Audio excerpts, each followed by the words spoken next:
Good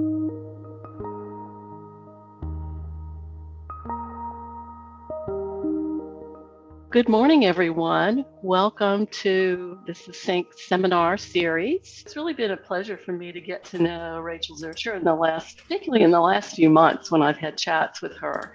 Rachel did her PhD at UC Santa Cruz, and she did really interesting work looking at the relationship between the kelp forest and ground fishery and the importance of the linkages in sustaining the ground fishery.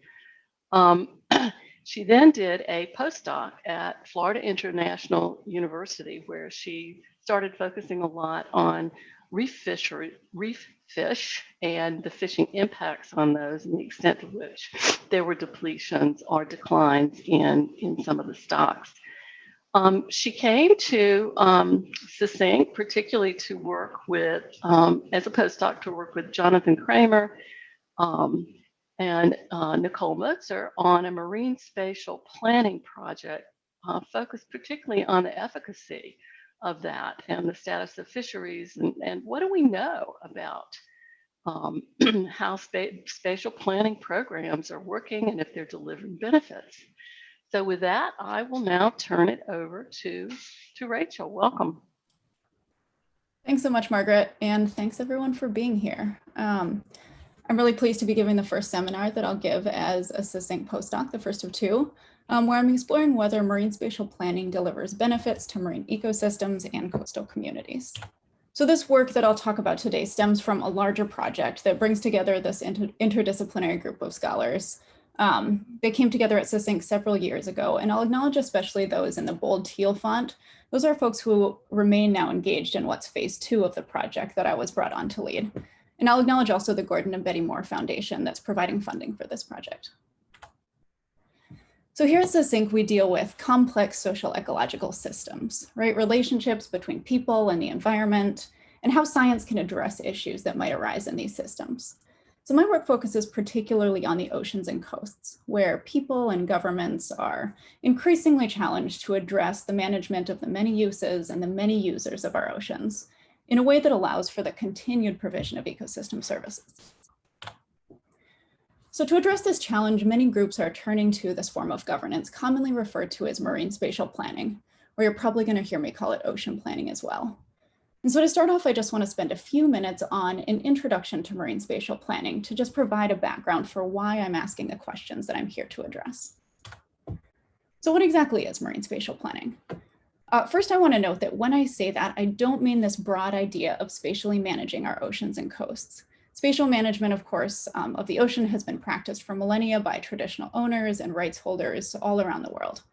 What instead I'm talking about is this particular form of governance that emerged maybe 30 years ago as governments began to move away from this siloed sectoral management and towards a more integrative approach.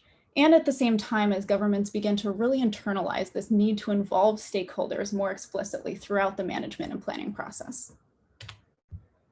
So to put a finer point on it, here's the UN definition. And rather than reading that, it's a bit wordy, I'll just paraphrase and maybe add a bit of my own flavor to that definition. So at its core, marine spatial planning is a multi-objective process, right? Ecological, economic, and social objectives.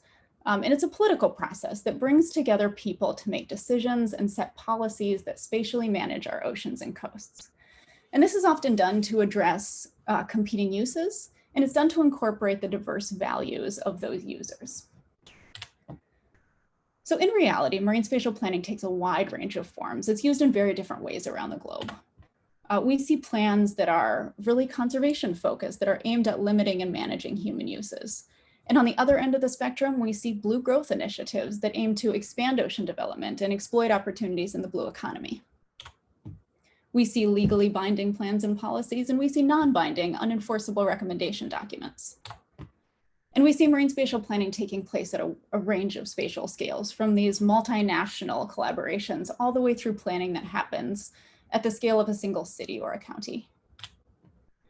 And it's important to note that we're not talking about a few small pieces of the world's oceans here. Marine spatial planning is very widespread, and is likely to continue expanding with global initiatives that are designed to encourage this form of governance. So Marine Spatial Planning Global, the logo that you see here, is the joint United Nations European Commission effort to accelerate marine spatial planning worldwide. So marine spatial planning has been spoken about and written about as this potentially transformative idea for both ocean governance and for conservation. But it's certainly not without its critics. And I want to impress on you that this is not something that we know already is working for everybody. So scholars have noted that marine spatial planning processes often reinforce existing power dynamics and structures, especially as kind of the top-down nature of the process can disenfranchise or exclude those not currently in power, and tends to favor already dominant economic interests. Critics allege that marine spatial planning can undermine true progressive forms of ocean management, for example, by touting sustainable development as a mask for policies that represent the status quo. And it's been criticized as being yet another form of technocratic management and as being resistant to adaptation. So despite all these criticisms, marine spatial planning has gained acceptance as a way both to stem the degradation of our oceans and to more effectively use ocean resources to benefit nearby communities. And it typically proceeds through some version of the steps that you see here. But I want to orient you just to these last three steps: implementation, evaluation, and adaptation. So my work stems from the fact that, like many realms of natural resource management, marine spatial planning has really struggled with this evaluation step of the process. And while there's no shortage of guidance really emphasizing the importance of monitoring and the importance of evaluation, this ideal of data-driven adaptive management where evaluation is informing plan adaptation does not happen very often. And I don't mean to say that evaluation isn't taking place at all. In fact, there's a really rich body of work that looks at the process of marine spatial planning, asking maybe how the process facilitated or stifled stakeholder engagement and whether equity was achieved throughout the process. Evaluations are done to look at the content of marine spatial plans and to look at implementation as it proceeds. And evaluations have been done of intermediate products such as ArcGIS data layers or new partnerships that result as part of these processes. But comprehensive outcome evaluations remain quite rare. And this gap is important because there really is little evidence to date that marine spatial planning has delivered the benefits and lived up to these relatively lofty expectations that are set for it. So outcome evaluations tend to be limited by several things. First, smart objectives. So often these are really high-level strategic plans, and the objectives are typically sometimes too broad to assign specific measurable indicators to. So for example, a plan might set out to ensure a high-quality marine ecosystem. That's an actual plan or an actual objective written into a plan. How in the world do you evaluate whether that goal has been reached? Data availability is limiting, especially at the spatial and temporal scale that corresponds to planning. And there are particular limits, I think, imposed by a scarcity of reference data by which to look at change over time. Evaluations are also limited just in the amount of time that has passed. So many of these plans are relatively new, and we know that there might be a long time lag between even successful efforts and benefits in the water or benefits for people's lives. So because of these challenges, when outcome evaluations are done, they often focus on these easily quantifiable outputs rather than measures that really demonstrate changes in ecological systems or social systems. So for instance, an outcome evaluation might look at the square kilometers of ocean that have been designated as a marine protected area, rather than looking at the change in the population of a fish species. So and hence the evaluation might miss the actual benefit in the water, which is of course what we want to understand. So in my research, I'm working to evaluate these true outcomes of marine spatial planning. And to do this, our project team has set out to do two things. First, we want to develop a framework for evaluation that includes the complexity that I alluded to in the introduction and that tackles these challenges of outcome evaluation. And second, we want to evaluate marine spatial plans that are currently in implementation to answer, or at least start to answer, this question on the top of the screen. So I've split the rest of my talk into three sections. First, I'll talk about work I've done trying to better understand what marine spatial plans are setting out to achieve, and to tackle this sticky question of what a plan should ideally achieve. Second, I'll dive into how I'm currently proposing to answer this question, and I'll present a draft version of the evaluation framework that we're working on. And finally, I'll touch on next steps and what I'll be working on for the remainder of my time here. So jumping into part one, this is work that I'm doing with Nicole Motzer, who is also here at SOC and I think in the audience today. So one of the first challenges we identified in answering this question was determining what social and ecological benefits a marine spatial plan should ideally deliver. So of course, benefits is a subjective term, and there isn't this simple consensus that we can look to for what a marine spatial plan should achieve. But to do an evaluation, we needed to know what metrics a plan should be evaluated on. So the first place we looked was at the stated objectives, or these statements that are written into a plan and agreed upon as part of the planning process. So if we use stated objectives to create metrics for evaluation, we would be evaluating a plan based on what it set out to do. And at the outset, evaluating a plan based on something other than what it set out to do seems a bit counterproductive. We would also be capturing local context. Of course, we don't expect stakeholders to value the same outcomes or places to have the same management needs. So capturing that local context was quite important. But because not all plans are created equal, and because stated objectives are often quite vague, we also thought about these generalized social ecological goals of marine spatial planning, or some collection of things that marine spatial planning should ideally achieve. And there are benefits to looking at these. So using a standard set of goals rather than these stated objectives that vary really markedly across plans, we could compare assessment results across plans and across geographies, which is quite valuable when doing synthesis work. It could also allow us to dig into some of these criticisms of ocean planning, such as the potential reinforcement of power dynamics, which might be inherent in the stated objectives of a plan. So it allows us to step outside that political process. So thinking about these two forms that an evaluation could take. On the one hand, evaluating based on stated objectives, on the other hand, based on generalized goals, we realized that we really needed to better understand this distinction to really know how different these two assessments might look. So to do this, I collected two data sets. First, I conducted a systematic literature review of the academic literature, of the gray literature, and of marine spatial planning guidance documents to compile this collection of generalized marine spatial planning goals. So I want to acknowledge here that because of the sources we're looking in, what we're putting forward is simply one idea of what marine spatial planning should achieve. And it's really derived from the values of those that publish in the academic literature, and for the most part, from groups that practice marine spatial planning around the world currently. But through this process, we've been able to compile this list of generalized goals of marine spatial planning, which we then distilled down to this set of goal categories. And I'll dig into these in a second. So the goals we identified from the literature were quite diverse, and I think really highlight that marine spatial planning was designed as a multi-objective process and is still seen as a form of governance that has the potential to deliver on this very broad set of goals. So the literature tells us that marine spatial planning is a process that can and should contribute to positive outcomes in each of these categories. So to collect the second data set then, we went to the plans themselves. So I coded 47 marine spatial plans, and among other things, I identified and pulled out all of the stated objectives found in those plans. Once those objectives were identified, I binned them according to the same set of categories that I came up with from the literature. So for example, if I came across this objective, 3.1, development of offshore renewable energy production will be facilitated taking into account environmental considerations. I would code that as an economic value and viability objective, which matches the category of generalized objectives found during the literature search. Because those two match, the process yielded two comparable data sets, one of objectives found in the literature and one of objectives found in ocean plans themselves. So those two data sets were combined into the plot you see here. What you're looking at is the percentage of plans that include at least one objective from each of these 7 categories. So for instance, every plan of the 47 that I coded had at least one objective that fell into this ecosystems and biodiversity category on the far left side. And you can interpret this as asking whether marine spatial planning is setting out to do in practice, so in its stated objectives, what we understand it to be doing in the literature. If it was, we would see 100% across the board. But we see that it really depends on the type of objective that you're thinking about.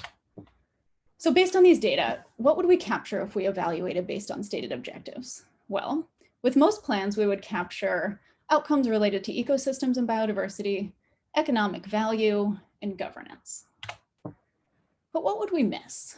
Well, in that same evaluation based on stated objectives, we see that 40% of plans would not be evaluated on objectives related to social and cultural well-being. So remember that the bars show you the percentage of plans that have at least one objective from the category in question. So I don't have time to present the full results of the literature search, but I do want to give you a few examples of ocean planning goals from the literature that typify this category. So this could be things like maintaining or restoring the diversity of cultural uses, or ensuring that ocean planning addresses social and environmental justice issues. Approximately 50% of the plans have no objectives related to traditional ownership and heritage. This means that an evaluation based just on stated objectives would fail to account for goals of ocean planning, such as identifying and appropriately protecting cultural heritage sites. More than 60% of plans lack objectives related to people's health and security. So these could be things like conserving structures and ecosystems that contribute to coastal protection, or improving safety during the operation of human activities. And finally, more than 60% of plans surveyed lack objectives related to climate change adaptation and mitigation. So despite, this is despite it being very well recognized that marine spatial planning should indeed incorporate social and ecological shifts that we expect as climate change proceeds. So we know that evaluating only on objectives stated in ocean plans would miss important objectives, or I would argue, miss important socio-ecological benefits that we as a community, based on what I found in the literature, think that marine spatial planning should provide. And this is useful knowledge as I think about how to shape an evaluation of true outcomes. But part of this project was also being able to compare evaluation results across plans. And these data haven't really told me much about how I should think about that comparison. So to explore that, I was able to break down the data in several other ways. And what you see here are the same data, but broken down by geographic region. So I'm not going to spend time on the details, but suffice it to say that, not surprisingly, we found that stated objectives vary by geographic region. And so evaluations based on stated objectives would not be easily comparable across geographies.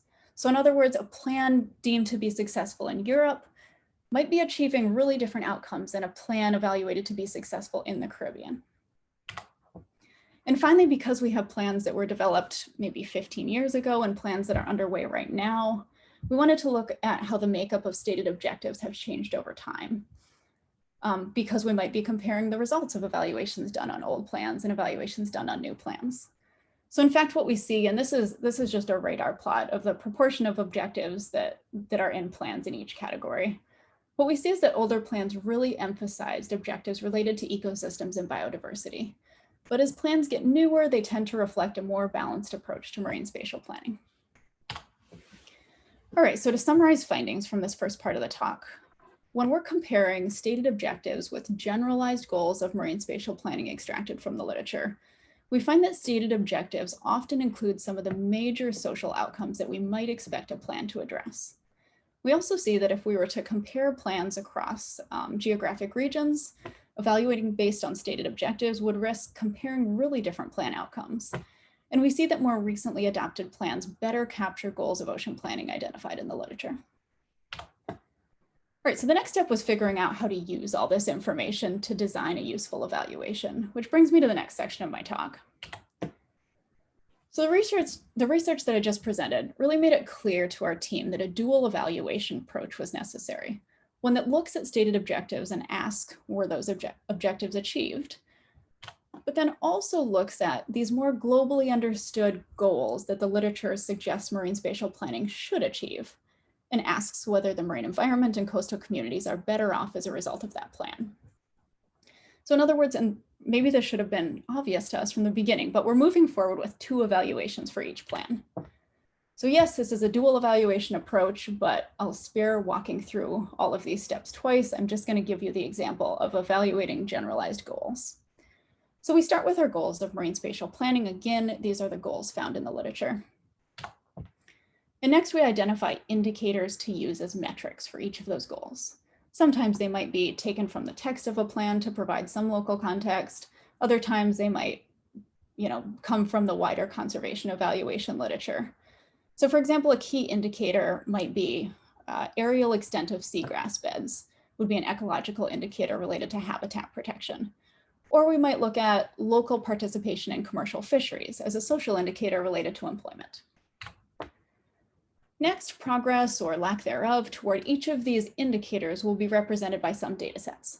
So one of our challenges was creating an evaluation framework that was flexible enough to accommodate diverse data types, because we know we're going to have to cast a wide net to find data relevant to each of these categories. So they might include ordinal and nominal qualitative data, quantitative monitoring data, and in particular, we expect some indicators will be informed with expert opinion. So those data sets will then feed into the analysis best suited to the data type. In some cases, we might have quantitative data, a reference point and target, and we'll simply calculate the % of a target achieved, easiest case scenario. In other cases, especially using some of the qualitative data, we'll probably rely on progress will be scored on a 6-point outcome scale. I'll give you a bit more detail on that in a minute. When we have quantitative data, but maybe no target and no reference point, we'll do a trend assessment where we take data points over time and assess the direction and the magnitude of a data trend relative to other values in the data set. So the results of any analysis done will then need to be standardized, and we'll do this using the same 6-point scale, which some data sets were analyzed initially. And then finally, the step that we do last is the weighting process. You'll notice that for some of the goals, there are multiple indicators. Each indicator has an accompanying data source and goes through an analysis. So the weighted average then gives us a single final value to assess progress toward each of these goals. All right, so before I tell you what I do with that single value, let's dig in quickly to this 6-point scale. So during the standardization step, we put the results of every indicator assessed onto the same scale.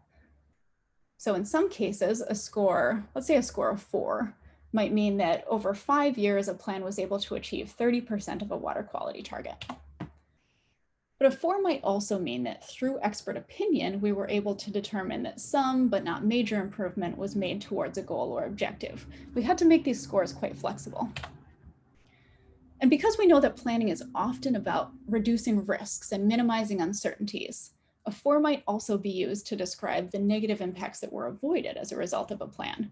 So maybe we saw no movement in a water quality indicator, but the plan was successful at ensuring that water quality didn't get worse. So once we have a score that represents progress toward or away from a goal, we can plot that. And here I've got the score on the x-axis with quadrats above the x-axis indicating positive movement and quadrats below indicating the opposite. But the outcome evaluation is just one part of this framework. We know from previous work that there are certain conditions under which success is more likely, and many of these are related to the planning process. So these could be things like stakeholder engagement, legislative backing, transparency, and enforcement mechanisms. So these enabling conditions will be placed on the y-axis of this plot.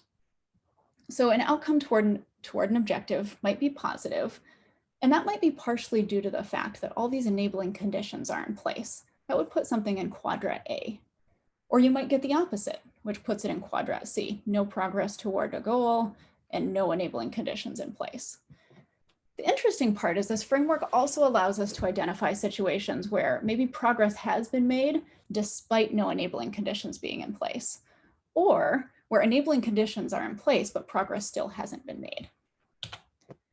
And finally, so that we can further explore maybe why progress toward a goal and enabling conditions are interacting in the way that they are, we explore externalities as part of the evaluation. So these are things like global financial recessions, catastrophic coral bleaching, or elections that shift policy priorities. They overlay both axes of this plot, just providing more context for an evaluator to understand why a plan succeeded or didn't succeed. So to summarize, we've developed this dual evaluation approach. We hope that it's amenable to both qualitative and quantitative data sources, but it standardizes all results into a single scale. And it's an approach that's designed to measure outcomes, include context provided by characterizing enabling conditions, and considering the role of externalities. So finally, just a few minutes on next steps. The next step is seeing if this framework works. The next part is the interesting part where I get to dig into data. So over the next couple months, I'll be compiling data sets to develop evaluation case studies. We're working to identify as diverse a range of case studies as we can. It's been a challenge. So for instance, I'll note that there aren't currently any plans in Africa that have been in implementation for long enough to be evaluated for their outcomes. A lot of these plans are really new. But if sufficient data are available for each plan, I'll begin moving forward with full evaluations. And just zooming back out.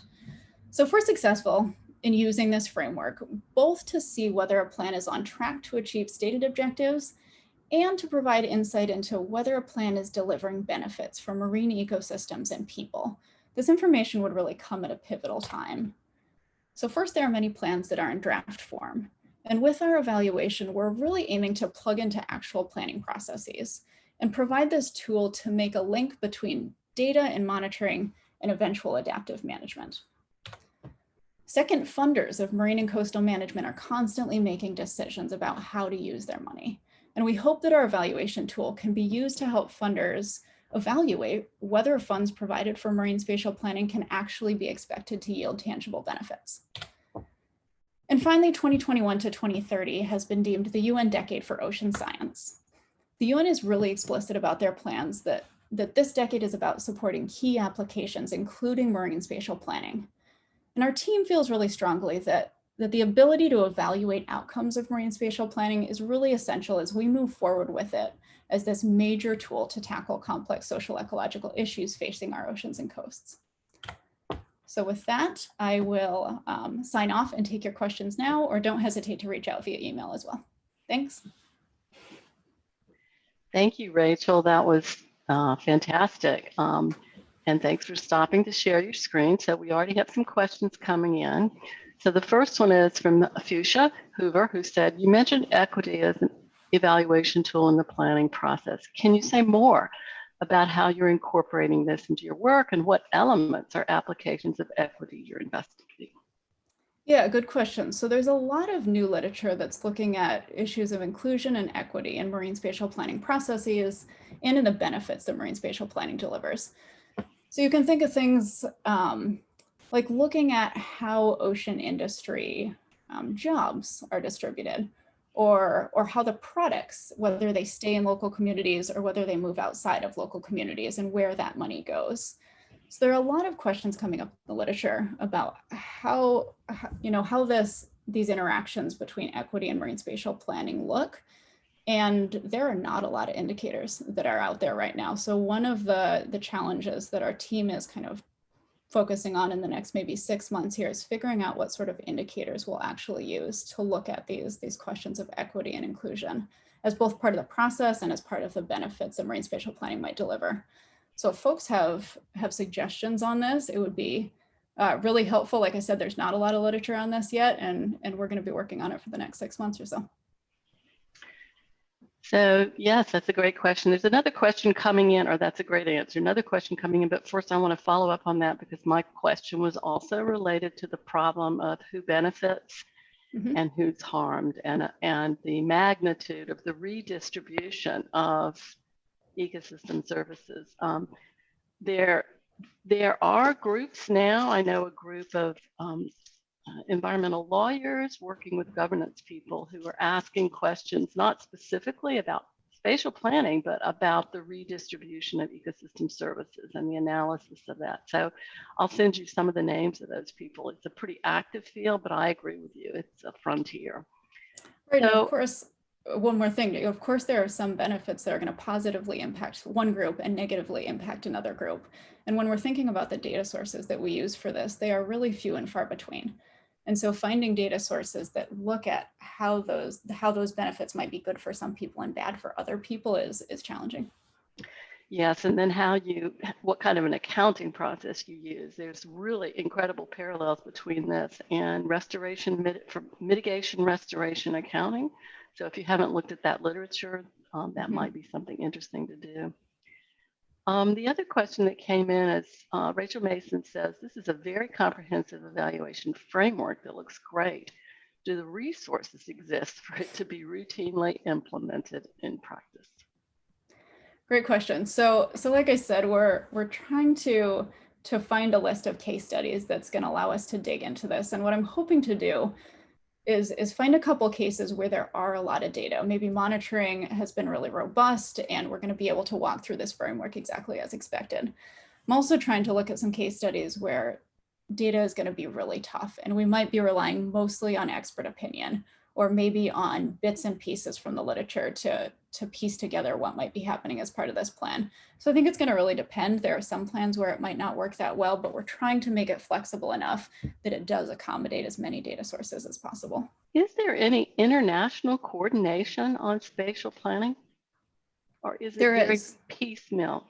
Can you talk about that? So there are a lot of regional groups that coordinate, in different areas of the world. Like I said, the United Nations is quite active in guiding spatial planning processes around the world and encouraging more marine spatial planning. So they have the kind of major guidance documents that are out. I think that's it for questions right now. So I think we'll say goodbye and thank you very much for a very interesting talk, Rachel Z. And Rachel M., we appreciate both of you sharing what you're doing. And it sounds like in another 6 to 8 months, we'll hear some interesting updates on this. So thanks to all of you out there for joining today's seminar, and we hope that you'll join us in another 2 weeks for our next seminar.